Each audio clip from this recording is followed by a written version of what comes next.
Welcome to No Extra Words, One Person Search for Story. My name is Kris Baker-Dersch. I'm your producer and editor. True story. I have been planning season 2 since November. I've been talking about it with you all on social media and places like that since December. I did an intro to it on the show last week, and I knew what it was going to look like. I had this episode researched, written, and recorded by last Saturday. But something was bugging me. Tuesday morning, I scrapped my plans and started working on what you are now hearing, because sometimes life does that to you. And sometimes creative projects do that to you, and sometimes it turns out you are less in control than what you think. So what you are about to hear is not the season 2 I imagined. It's not wildly different, but it is different, and I really hope you enjoy it. When I knew that I was going to talk about books and my reading life for season 2, there was only one book I could think about starting with, and that is Never in a Hurry, Essays on People and Places by Naomi Shihab Nye. I get asked a lot what my favorite book is, which is a pretty loaded question for a book lover and librarian, and I'm never quite sure how to answer it. My favorite book of what? Of my childhood? Of all time, of the moment, to recommend to others, to use for my job? I'm honestly not sure I could answer any of those questions. They would definitely not all be the same book. And if I even had a short list, which that by itself would be hard to do, well, if I had a short list, this book would be on it. Let's put it that way. So I researched this book and its author, and my plan was to tell you its story, tell you how it came to be, tell you what you should know about its author, its impact on me, on the world, and that was fun. But in doing that, I realized something. No book, no story ever lives on its own. Everything is informed by what lives around it. In the same way that no book touches the same 2 readers in the same way, each reader is impacted by what else they have read and taken in when they approach each book. And that's why a library is such a living organism, because everything is shaped by what's around it. When I was talking about this book in the original recording of this episode, I mentioned no less than 4 other books, which, by the way, is how I started building my Goodreads profile. More on that later. So the biography of a book was a fun concept. It was mildly interesting, but it was also super unsatisfying, which is how I stumbled across what I am now planning to be the format of this show, although I think I'm putting an X to that word planning, which is book pairings. Okay, in truth, I don't really know all that much about wine, so it may be a terrible name. I like the occasional glass of white wine, I hate red wine, and I never know how to tell what's good. If you ask me to bring a bottle of wine for an event, I'm going to bring the one with the coolest label, which, in all honesty, has served me well as a wine selecting strategy in the past. I would not know how to pair my dinner with a bottle of wine if my life depended on it, but I've always kind of liked the concept. The idea of pairing books is not mine. You can find tons of book pairing sites and articles out there. Just Google it. Most of them pair fiction and nonfiction, because that's fun, and we'll do some of that here. But I thought, there's something missing here. Because what if I want to pair a picture book with a heavy piece of nonfiction? Pairing 2 books that play nice together, that's great, and we'll do some of that too. But what if 2 books clash? What if I love 2 books, but they don't like each other? What about books that I hate, that I either have to read, or I'm supposed to read, or everyone says I should read? Can anything go with them to make them go down smoother? Those are the kinds of pairings that I found interesting. Because when I switched formats to talk about books, I never wanted to turn it into a reading assignment for you. I never wanted anyone to feel like in order to keep up with this show, you had to read a book a week. Because who needs that? Seriously, I don't need that. That would scare me. But in this book biography format, it just seemed inevitable that's what I would be doing. Because what I was basically saying is, here's this book, this is why I love it, and the unwritten end of that sentence is, now you should go read it. Because I'm literally in the book promotion business. This is what I do. I used to, on the first library class of every month, my 4th through 7th graders would get a barrage of book talks, where I would basically bring a stack of books to class, and I would try to talk about each one of them in 30 seconds or less, tell the kids why they had to read it. We called them book commercials. I promote books for a living. This is what I do. But if I put 2 together, felt like it took the pressure off. Because you can read one, or both, or the other one. Or if you read neither of them, you can just listen to how they play off each other. You can just be along for the literary ride, so to speak. So here we go, with book pairings. And the goal for the first two was to pick ones that were a good contrast to really test out the concept. But again, I'm so not as in charge of this as you might think. Because in the end of the day, the only book that would live nicely next to Never in a Hurry was When Wanderers Cease to Roam, A Traveler's Journal of Staying Put by Vivian Swift. These are actually, in some ways, very similar books. They're both in that travel memoir genre. If you put them on a library shelf, they live pretty close to one another. They're both kind of middle-aged American women talking about travel. And in order to talk about them, the only way that I have to tell you their story is to tell you the story of me. That is the me that is Kris the Traveler. In 2003, I got on a plane with an overstuffed Kelty backpack. I've never learned the art of packing light. In which there was my copy of Never in a Hurry that my sister had given me 6 weeks earlier for Christmas. And I landed in Auckland, New Zealand. I spent 6 months in New Zealand, and I learned one of the great truisms about travel, which is wherever you go, you are still there. I would love to tell you that I became the sort of person who would have passionate love affairs with exotic travelers, and that the trip was straight from the pages of a women's travel anthology. Librarian note, there are lots and lots of women's travel anthologies, and after a while they all start to sound kind of the same. But here's the truth. My trip, it was not so much eat, pray, love. It was more volunteer journal road trip. Okay, don't get me wrong. I love New Zealand. I bussed tables and washed dishes at a cafe in Picton called the Dog and Frog. I swam with whales in the wild off the coast of Kaikoura. I road tripped up the Coromandel Peninsula with 2 English guys named Dave. Went to an awesome community bonfire to celebrate winter solstice in Hawke's Bay. And I spent a super unsuccessful day herding sheep. Side note, it's never good to have a job where you can be replaced by a dog. I also volunteered with the Girl Guides by accident twice. A very lovely woman said to me words I will never forget. She said, "What's the point of belonging to an international sisterhood if it doesn't work that way?" And I generally had a very me adventure. I ran into a friend about 2 months into my travels. You know, we had originally met in Auckland. We were part of the same program, so we met in Auckland, spent a couple of days together in Auckland, and then went our separate ways.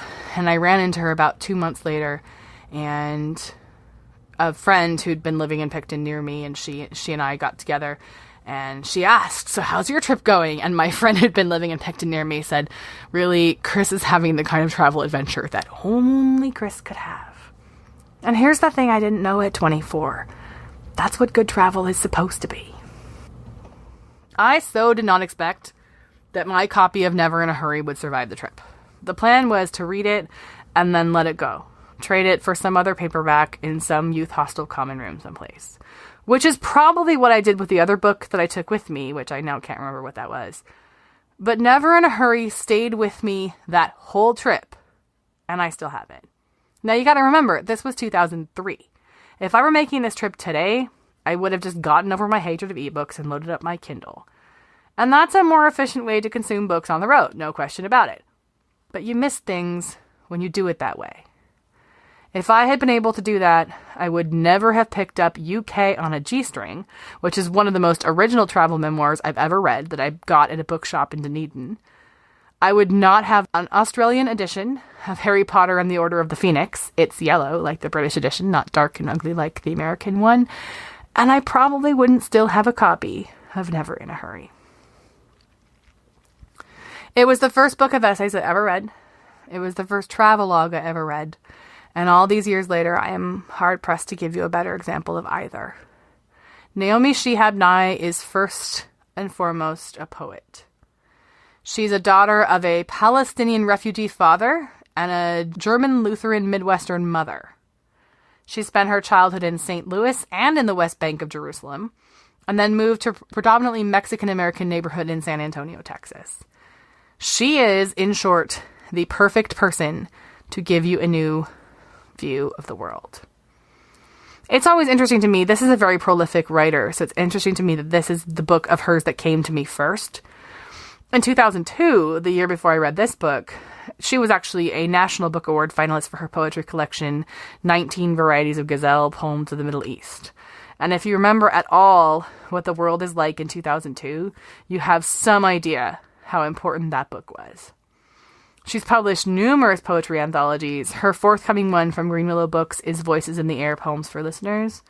She was a religion major in college, and her first book, published in 1980, was Different Ways to Pray. Naomi said in an interview that she started writing poems at the age of 6 and started sending them out at the age of 7, which is also true of me, but I stopped, and I don't think she did. I've only ever found one other essay collection. She's got novels and picture books and other things, but I've only ever found one other essay collection by her. It's I'll Ask You 3 Times If You're Okay, Tales of Driving and Being Driven, which is absolutely every bit as delightful as it sounds. In the summer of 2016, Naomi gave an interview to Kristen Tippett of On Being, and I'll link you to that transcript in the show notes, and also to the audio clip of Naomi reading one of her poems for the show. In the interview, she describes herself as a wandering poet, which I've heard her say before. A line from one of her books is, quote, "I think all of us think in poems," unquote. And in the interview, she said she has started writing You Are Living in a Poem on the board of, quote, "any room I walk into that has a board," unquote. There is no one in the world who could better remind you that not only you, but absolutely everyone around you is living in a poem. The topics she covers in this book take you to faraway places. You journey through India. You can visit with her grandmother in the West Bank. You get to go on an epic road trip with a 2-year-old from Texas to Oregon. But she also covers the very everyday. There's an essay here about a favorite cleaners. There's one about being stuck at an airport departure gate. And there's one about paying your mortgage and putting down those roots that come from really living somewhere. When you are living in a poem, it is less about where you are and more about the experience of being there. Again, that's what good travel is. And that's why there's really no other book like this. When Wanderer Cease to Roam is a very different kind of book, but it lives next to this one because it had a similar impact on my life, but at a very different time. It came to me in a different season of life. So fast forward, 2003, I was wandering through New Zealand. This book came to me in 2008. I was settled down. I was postgraduate school. I had a full-time job. I was on a career path. I had my first real serious boyfriend, to whom I'm now married, by the way. And I felt like I was about to be 30, and I was loving it. I had a really good 30. I was happy. I was in a place in my life where I wanted to be. But I did kind of feel, I took one big trip before I turned 30, because I did kind of feel like I was leaving behind Wandering Kris a little bit. Okay, let's be clear. Compared to Vivian Swift, my wandering days were a blip. She spent decades working and traveling all over the world. She speaks fluent French, and according to an interview she gave in 2013, she was once a museum curator in West Africa. The big adventure of my life was to go through New Zealand, where everybody speaks English. I should say, though, that New Zealand is not where I became a wanderer. New Zealand was the big trip of my life, but for me, being a solo woman on the road in the world came a few years earlier, in kind of a roundabout way. So when I was 20 years old, I dropped out of college for a quarter, almost gave my father a heart attack, and got on a Greyhound bus to Iowa. Someone had offered me a job for the season, and I really didn't want to pick a major, so I got on that bus, and I learned that when people get out of federal prison, they get a Greyhound bus ticket to anywhere they want to go. It was a 2-day trip from Tacoma, Washington to Cedar Rapids, Iowa, and I met a lot of interesting people. When I got to Iowa, I lived at a camp. I didn't have a car, which suburban me was very used to having, so I made this deal with myself. Anytime anyone was going anywhere, and I was invited, I was going. So I had some fabulous adventures. We went to the real Field of Dreams, where the movie's actually shot. It's totally corporate now, but back then it was owned by these 2 families, and they hated each other. So there were 2 gift shops, 2 visitor centers, 2 different tours you could take, and it was like, you could walk around the whole field, but once you crossed this imaginary line into like center field, you were on someone else's land. It was very strange. I went to see Bette Midler in concert, and we ended up staying in a hotel in East St. Louis by total accident, which I don't recommend, but this was my first trip to the Midwest, so I did find places like St. Louis and Chicago just fabulous. We saw Ani DeFranco and Ames. And what I learned about that trip is any place can be an adventure. My first big adventure wasn't to New Zealand. It was to Iowa. And if you've got an open mind for travel, Iowa can be an adventure. I had never seen so much corn or such a big sky. I used to say the sky is really, really big here. I'm from the Seattle area. I'm used to being penned in by mountains and water and clouds, and it's really, really pretty, but I'd never seen skies and sunsets like I saw in Iowa, and I don't think I've seen them since. Every place can be underrated. You should know that. Okay, so I finished college, I got my first job, and then there was a recession, so I got downsized. And they were going to transfer me. They weren't going to fire me, although they did eventually close, so probably my instincts were good. But I didn't like the job they were going to transfer me to. So I quit, and I took a job as a camp director in New Hampshire, and my director and I decided to make a road trip out of it. So we drove Highway 2 and the Trans-Canada Highway to get there. I will never forget on that trip, pitching our tent in the dark in a park and waking up and realizing how close we were to Lake Superior. It was my first real view of the Great Lakes. That was amazing. On the road trip home, let's see, I learned about turnpikes. I got lost driving through the Garment District in New York City. Thought I was going to die. I got stuck at the players' entrance at Yankee Stadium. That's a good story. We'll save that for another time. I saw the giant baseball bat of the Louisville Slugger Museum from the freeway and pretty much fell in love with the Great American Road Trip. The truth is, it isn't New Zealand that made a traveler out of me. It's New Zealand that made me feel like I was an international traveler. I became a traveler through Greyhound buses and AAA Road Atlases. Again, compared to Vivian Swift's travels around the world, my wandering days were a blip. But I missed them. The thing you gotta know about When Wanderers Cease to Roam is it's not a travelogue. Not really. This is Vivian Swift's memoir of putting down roots and staying in a small town on the Long Island Sound, which is, I think, one of the things I like about it is, like I said, any place can be exotic if you look at it the right way. This book is a month-by-month ode to the homebody. It has delightful reminiscences of great travels. She's been everywhere. She's done everything you can imagine. She has a map of France in there where she shows every trip she's been on and what France looks like to someone who spent as much time there as she has. I mean, this is a well-traveled person. And the book has that in it, but it also has quiet walks in the rain and snow. It has these fantastic actual snippets from her real small town newspaper and collections of lost mittens and teacups and ceramic ducks and cats. She chronicles her reasons for staying put.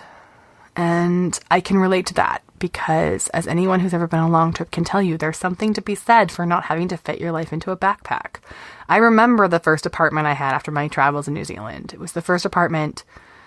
Gosh, that apartment was the first apartment that I had had since we left for New Hampshire. So I'd kind of been wandering and floating and camping out at Dad's and doing other things for like 5 years at that point. And I had an apartment. It was on an island. Had these golden eagles that lived down the street. There is something to be said for walking your own land after being on the road. Oh my gosh, did I mention the illustrations? The only word I have for the illustrations in the book is luscious. They even met with the 3-year-old's approval. But the only way to approach this book is to leaf through it. You can't find stuff in it. I know this because I tried.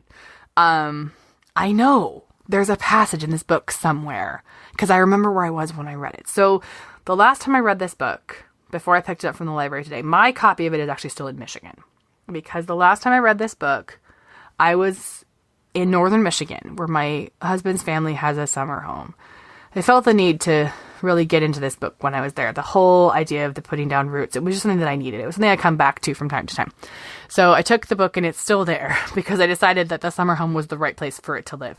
But I vividly remember sitting on the daybed in the cottage reading about a writer, a famous writer who was, I can't remember if he was homebound or a recluse or something. Anyway, he took to exploring his room like a traveler would, like foot by foot and yard by yard. And I remember this so vividly, and I couldn't find it today. I had to page through this book and page through this book, and I got lost in other things, like the cool exploration of the cemetery, or her views on the 3 ceramic ducks on the walls. They're such a part of British decor, but I couldn't find it. So the next time I go dipping in this book, I'll find it. Or maybe I won't. Or maybe I made it up, because that's the sort of book this is. You gotta page through it. You just gotta. It slows you down. The way the book is designed, I think it intentionally slows you down. These are both great books, and they are food for a traveler's soul. But they haven't stuck with me because they are travel books. They've stuck with me because they are more. To me, the traditional travelogue was for a certain phase in my life. Because unless you are Elizabeth Gilbert and can travel with the big book advance, I'm seriously bitter about Eat, Pray, Love today. I don't know what's up with that. But the idea of being on the road for months and months and traveling to everywhere and exploring the world and all of that, it's nice in theory, and I think we do of it what we can. But at the end of the day, there are bills to be paid, there are careers to build, there are relationships to sustain, there are families to raise, and there are, for a lot of us, 2-week vacation schedules. So I can't drop my life and hit the road for 6 months. It isn't possible, and I'm not sure at this point in my life that I would want to, even if I could. But these books combine the exploration of this gigantic world we inhabit with the small one that we're surrounded by every single day, and doesn't minimize the importance of one over the other. Because I can pick up Never in a Hurry and immediately want to book a trip. Oh my gosh, I want to go to India, I want to... all of that. But I can also flip to the essay about new motherhood, when she talks about what it took to start her family, a struggle I can relate to. I can want to visit all the places Vivian Swift has been, but then I find the section where she talks about all the roads in her village and how it took her 7 years to walk them all. And I remember how many roads I have not been on that are right here. Naomi Shihab Nye is a poet, and Vivian Swift is an illustrator, and as such, they can use their talents to bring us out of the world we inhabit, so we can go back into it and see it differently. I think what both of these books do, each in their own way, is they make you want to live in their world. And then you realize that you do, right now. You don't have to have been to India. You don't have to have bought a one-way ticket to Ireland. You don't have to have those experiences to appreciate the way the world's stories are told by these women.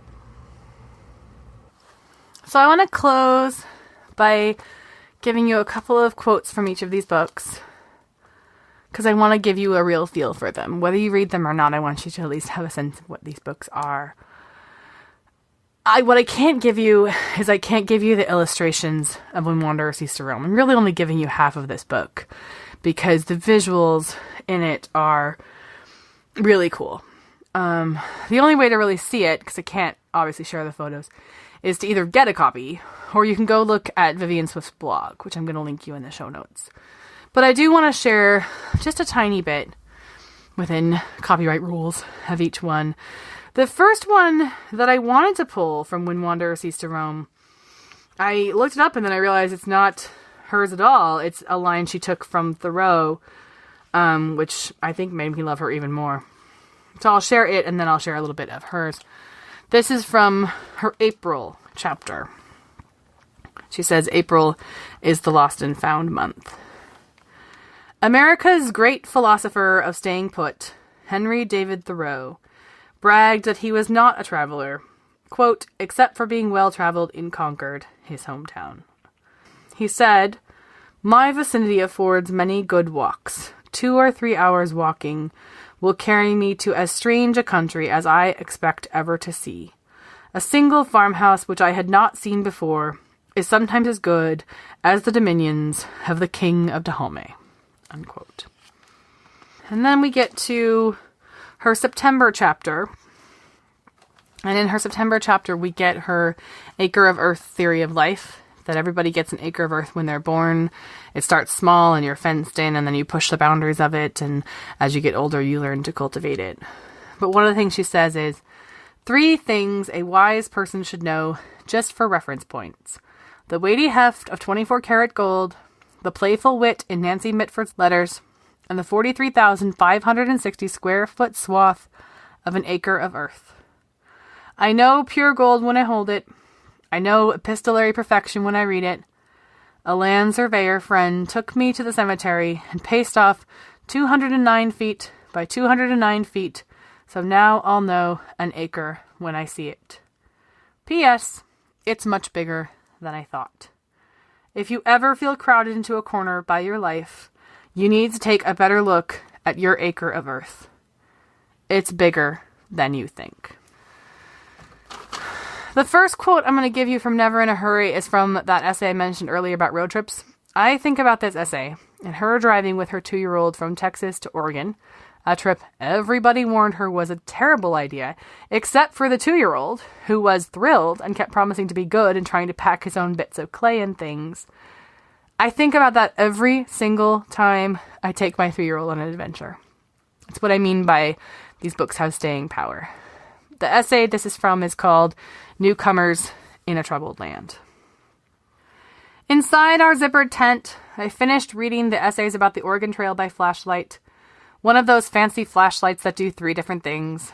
I felt scared to walk to the car for something I had forgotten. It was so big out there. Where had everyone gone? That night I would dream a bear grabbed my toe through the tent's opening and shook it hard. Long, wild voices pulled at us out of the air. To consider our evolution into good gas mileage sedans with well-fingered atlases tucked between the seats seemed critical. Long trip? You call this a long trip? On one of those Idaho back roads, I contemplated deeply the sweet emblem of a stranger's hand raised in passing, a car or truck traveling the other way, whose driver wanted somehow to say, "Good journey. I've been where you're going. Travel well." I wanted to tell my friends back home who were teaching their children not to talk to strangers that they had it all wrong. Do talk to strangers. Raise your hand to them in strange places, on back roads where leaning fields of tasseled grass have more identity than you do. Ask strangers anything you want.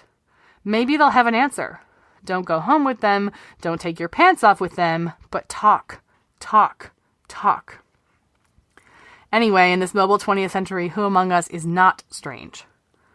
I remember thinking that night that talking to strangers has been the most important thing I do in my life. It seemed doubtful 2 wagons on the Oregon Trail would have overtaken one another without a word or message being exchanged. How much have we lost in this cornucopia land? It's hard to get the flavor of Naomi Shihab's writing in just one passage. I think that's why you have to read her poems. In fact, that one quote doesn't even give the whole feel of the essay. I mean, this book, guys, I can't even tell you. The titles even. There's a title in here that's Neighborhood Quartet in a minor key. If that's not emblematic of the combination of sweet and bittersweet she plays with in this book, I don't know what is. But the essay she closes this book with is One Moment on Top of the Earth. And there's a dedication in the front of the essay that says, "For Palestine and for Israel." And I want to remind you, this book came out in 1996. This is how the essay ends. I could not say what it was we all still had to learn, or how we would do it together. But I could tell of a woman who almost died, who by summer would be climbing the steep stairs to her roof to look out over the fields once more, who said 1 moment on top of the earth is better than 1,000 moments under the earth, who kept on living again and again, and maybe an old country with many names could be that lucky too, someday, since at least it should have as much hope as invisible women and men. And that's how I'm going to end this pairing of Never in a Hurry. Essays on People and Places by Naomi Shihab Nye, and When Wanderers Cease to Roam, A Traveler's Journal of Staying Put by Vivian Swift. If you enjoyed this book pairing, I hope you'll tell some friends about it. And if you want to hear more, I hope you'll subscribe to us in Apple Podcasts, Spotify, YouTube, Google Play Music, or wherever you get your podcasts. I have recently joined, or actually rejoined, because I deleted my own account because it was stressing me out, Goodreads. And you can find me over there at goodreads.com/noextrawords. I'm building it slowly. You can spy on how slow a reader I am in this stay-at-home mom phase of my life. But I'll definitely... Okay, I'm not going to say definitely. I will try to have reviews over there for all of the books I mentioned, not just the ones featured, but all the other ones I talked about today. And you can friend me, which is awesome. You can also find me chatting books on Twitter and Instagram, where I'm at noextrawords. The goal here is to announce each pairing of books the week before, so if you want to read along with us, you can. Although I'm going to say it one more time, this is not meant to be a to-do or add to your reading list, no guilt required. But if you want to read along, good news, your reading list this week is short because we're doing children's books. Next week we will cover Where the Wild Things Are by Marie Sendak and A Tale Dark and Grim by Adam Gidwitz. And we will talk about why we underestimate children and why I think it's important for any conversation about books to include children's books. I'm a former children's librarian. Don't worry, this is not becoming the children's book show. We are going to throw the doors wide open and do all kinds of books, and that includes Where the Wild Things Are. Until then, as always, you can find show notes and more details at noextrawords.wordpress.com. Stay in touch, and I will see you next time.